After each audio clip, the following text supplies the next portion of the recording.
Dear students, good morning to all of you. Here I am Manjay Pramanik from Kendriya Vidyalaya CRPF Mokama Ghat. Today in this morning, I would like to discuss about the pictures here you can see, and I already discussed about these pictures regarding the conversation, regarding the dialogue of Jaspirit, Jaskirat, Rajat, and those friends, Nancy.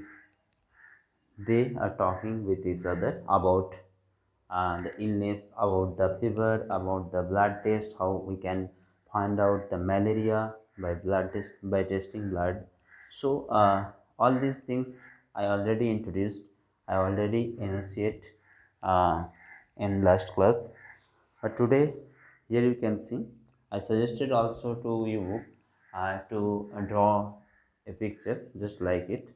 Here you can see the blood test, and in such way we can we can take blood from your finger by needle, and with a slide of glass slide, so that we can find out the disease such as malaria. Here you can see uh, this is laboratory, and doctor Maryam looking at the blood slide, जो slide यहाँ से लिया गया था उस slide को उन्होंने देख रहे हैं अंडर द माइक्रोस्कोप। ये जो यंत्र है, ये जो आप देख रहे हैं, ये माइक्रोस्कोप है। माइक्रोस्कोप में जो लेंस लगा हुआ होता है वो बहुत ही पावरफुल होता है, जैसे कि बहुत ही छोटे से छोटे चीज़ को जो हम खाली आंखों में नहीं देख सकते हैं, उस चीज़ को हम उसको देख सकते हैं। This microscope makes things look 1000 times bigger. जो चीज़ जितना बड़ा है, जितना वॉल्यूम के, उससे ज़्यादा, उससे 1000 गुना ज़्यादा आकार के हम देख सकते हैं। The details inside the blood can be seen clearly, और इसके थ्रू हम ब्लड के अंदर डिटेल्स, जो भी कंपोनेंट्स, जो भी पार्टिकल्स, जो भी चीज़ें देखने को मिली वो देख सकते हैं। There are some microscopes which make things look even more bigger than this one. इससे भी कुछ बहुत ही पावरफुल माइक्रोस्कोप है, लेकिन जो स्लाइड हमारे मलेरिया टेस्टिंग के लिए ग्लास स्लाइड में ब्लड लिया जाता है, उसको हम इस तरह के माइक्रोस्कोप से देख सकते हैं कि ब्लड के अंदर क्या क्या कंपोनेंट्स है, क्या क्या चीज़ें हैं जो कि इनको इस तरह का प्रॉब्लम पेशेंट्स को होती है। तो हम आगे बढ़ेंगे। नंसी क्या बोल रही है? Did they take the blood from the place where the mosquito had beaten you? That means Nancy को लगा, ये हम लोगों को लग सकता है कि मस्कीटो जहाँ बाइट किया आपको, वहीं से क्या ब्लड कलेक्ट करना चाहिए, ताकि हम ब्लड टेस्ट करते हुए पता कर सकें कि उनको मलेरिया हुआ है। Did they take the blood? जो ब्लड टेस्ट करने वाले होते हैं, लैब वाले होते हैं, वो क्या ब्लड कलेक्ट करते हैं, टेक करते हैं कहाँ से? That place, from from that place that was bitten by mosquito? Of course no, of course no. Rajat इस चीज़ को जानते थे, इसलिए रजत ने क्या कहा? Of course not, absolutely not, that is wrong. How do I know when and where the mosquito beat me? Mosquito कटने, बाइट करने के 2-4 दिन, 6 दिन, 8 दिन बाद भी इसका सिम्टम डिजीज़ का देखने को मिल सकती है। तब तक हम कैसे याद रखेंगे? मॉस्किटो तो बहुत जगह काटते हैं, बहुत तरह के मॉस्किटोज काटते हैं, तो इससे हम नहीं कर सकते हैं कि आ, वहीं से ब्लड कलेक्ट किया जाता है जहाँ मॉस्किटो बाइट किया था। ऐसा नहीं है। ब्लड एक ऐसा हमारे बॉडी में लिक्विड है जो कि हमारे बॉडी में, पूरा बॉडी में सर्कुलेट होते रहता है, हर जगह है। और वो जो चीज़ें, जो डिजीजेज या जो भी हो, जो हमारे ब्लड के अंदर आ जाते हैं, वो हमारे पूरा बॉडी में सर्कुलेट हो जाते हैं। तो ये चीज़ को हमें समझना है। Of course not, how do I know when and where the mosquito beat me? Next, Nancy क्या बोल रही है? But how could they find out that you had malaria by your blood test? Nancy के दिमाग में ये question आया कि फिर कैसे वो लैब वाले जानते होंगे कि आपके ब्लड में मलेरिया है। Do you think they could see something in the blood?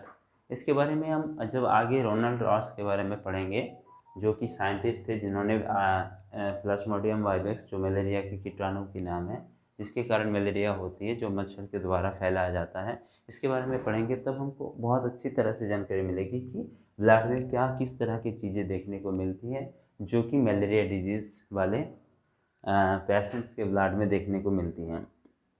तो ये सच है कि जब इस तरह का टेस्ट स्लाइड में ब्लड लिया जाता है, after that when doctor looking at the blood slide under the microscope, and some components such type of things, some things look, we can see with the help of microscope in the patient blood clearly. Inside the blood there are the things, those are, we can say, kitanu, bijanu, and many things. For those who are suffering from many diseases, we can see with the help of microscope such things.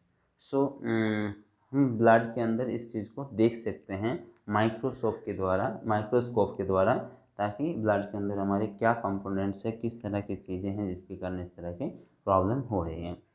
तो ये हम आज find out के बारे में भी थोड़ा discuss कर देते हैं, जो कि आपको अपने से समझना है और अपने से इसको सॉल्व करना है, दैट मीन्स करना है। The first point is, do you know any one who has had malaria, that is your experience with, because this question has been asked to you, so you have to answer on the basis of your experience. If your family member, if your friends, if your family members, anyone has had malaria, then you have to write about that. Next point is, अगर आपके घर में किसी को malaria हुआ था, किसी दोस्त को हुआ था, किसी दोस्त के घर में हुआ था, किसी रिलेटिव में किसी को हुआ था, आपकी जानकारी में, तो आप लिख सकते हैं कि हुआ था किसी को, और उनका आप लिख सकते हैं details. Next one is, how did they find out that they had malaria, कैसे उनको पता चला था कि उनको मलेरिया हुआ था। यहाँ हम जो कन्वर्सेशन डिस्कस किए, जो डायलॉग्स डिस्कस किए, नैन्सी, जसकिरात, इन लोगों का, इससे हम लोगों को क्लियरली पता चला है कि कैसे मलेरिया फाइंड आउट किया जाता है, तो आप उस चीज़ को लिखेंगे। The third one is, what problems did they have an having malaria, इसीलिए आपको आपके घर में या फिर आपके आसपास में किसी को मलेरिया हुआ है, या फिर आपके आसपास में कोई डॉक्टर रहते हैं जो भी है जिनको मलेरिया के बारे में जानकारी है, उससे आप पूछ सकते हैं कि मलेरिया में किस तरह का सिम्टम्स देखने को मिलती है। और आपके घर में अगर किसी को मलेरिया हुआ था तो आप पूछ सकते हैं कि मलेरिया में किस तरह का प्रॉब्लम्स उनको हो रहा था, what problems did they have on having malaria. तो ये आपको लिखना है, आपको इंफॉर्मेशन कलेक्ट करके लिखना है। Next one is, what other diseases can be caused by mosquito bytes, और क्या क्या बीमारी हो सकती है जो कि मॉस्किटोज बाइटिंग से होता है, ये भी आप पूछ सकते हैं। या फिर जैसे कि मैं आपको बता सकता हूँ, जैसे मलेरिया हो गया, डेंगू हो गया, इस तरह के एनकेफेलाइटिस, जापानी encephalitis, there are many diseases and those can be transmitted by the mosquitoes. So you can write those diseases name. I already said about it, and you have to write it. The next is, in which season is malaria more common? This is very important because this season is already going on. Already we are in the monsoon season, and that is very rainy season. This is very rainy season. You know about it. And for the raining, there are many areas you can see the collected water, and collected water, you know about it, that very good breeding bed for mosquitoes. and dirty जो collected water होते हैं उसमें वो अपना अंडा छोड़ते हैं, इस तरह से ब्रीडिंग करते हैं, तो जो कि उनके लिए उनके स्प्रेडिंग के लिए, उनके वंश विस्तार के लिए बहुत ही अच्छा जगह माना जाता है। तो इसलिए मलेरिया कौन किस सीज़न में है वो आपको लिखना है। Why do you think this happens, और क्यों होता है, ये मैं थोड़ा सा हिंट्स दे दिया हूँ, आपको अपने से सोच करके इसके बारे में लिखना है। The last one is, what do you do in your house to protect yourself from mosquitoes? Mosquitoes को breeding को बिल्कुल रोकना है, that is very very very impossible, because there are many areas that those we can't protect the collected water. We मतलब हम collected water को रोक नहीं सकते, ऐसा कुछ जगह है तो जहाँ हमको कहीं ना कहीं प्रोटेक्शन लेना है कि ताकि मस्कीटोज हमें बाइट ना कर पाए। तो इस तरह से आपके घर में भी आप देखे होंगे, what do you do in your house to protect yourself from mosquitoes. Mosquitoes से बाँचने के लिए आपके घर में क्या क्या उपाय अपनाया जाता है। Also find out from your friends about what they do. आप फ्रेंड्स को भी पूछ सकते हैं कि आपके घर में क्या क्या किया जाता है मॉस्किटोज से बचने के लिए। To protect yourself, what way in your house, what do you do in your house? So that is very important point. You have to write all these questions, and you have to clearly, on the basis of your experience, you have to collect the information from your elders in your house or neighbors, your friends elders, all from all sources you can collect the information, and on the basis of your information, on the basis of your experience, you will write down. So for this class this is enough for you. Upcoming classes we will discuss many things regarding this. So thank you.